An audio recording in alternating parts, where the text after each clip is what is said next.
case of the evidence, the forensic evidence, there was a very short, very brief testimony by one of the forensic examiners in the case, which essentially she said no DNA on the gun, so you can't prove that small element, which is that Zimmerman claimed that Tryavon went for, maybe touched his gun. That didn't happen. Has there been enough testimony on the forensic side to really build for the prosecution a case that George Zimmerman has been inconsistent?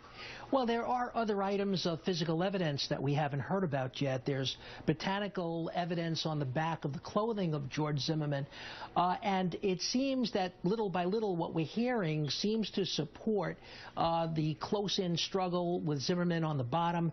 The gunshot evidence indicates it was a very close-in shot, perhaps 6 inches to maybe at the most 18 inches, indicating a struggle. But no blood.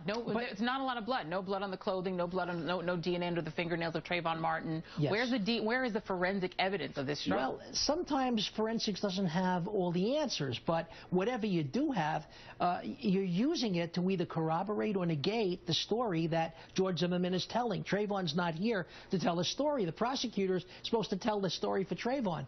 But what I'm hearing is the state's case is getting weaker and weaker as every day goes by. I think they're going to be wrapping up pretty soon.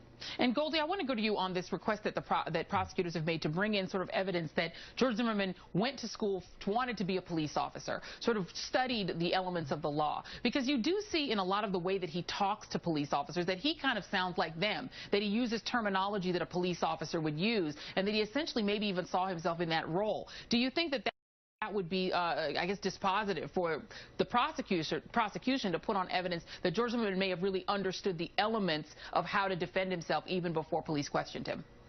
I think that's a real issue, but I have to agree with the people who spoke before me that even though I've got some problems with George Zimmerman's testimony, even though I've got some problems with how it seems to not jive with the physical evidence that we've heard so far, that I think the prosecution has got to put on a much stronger case to get the conviction that they're looking for. And very quickly, last word, Michael Eric Dyson, I mean, if this prosecution falls apart, what do you think the reaction? I mean, just give me a gauge of how people are feeling about the way it's going. I don't think there's much expectation that Mr. Zimmerman will be found guilty. I think that masses of people who are invested in this case because their children are vulnerable, like Tryavon Martin, feel that he is being re-traumatized and that there's little hope that he'll be convicted.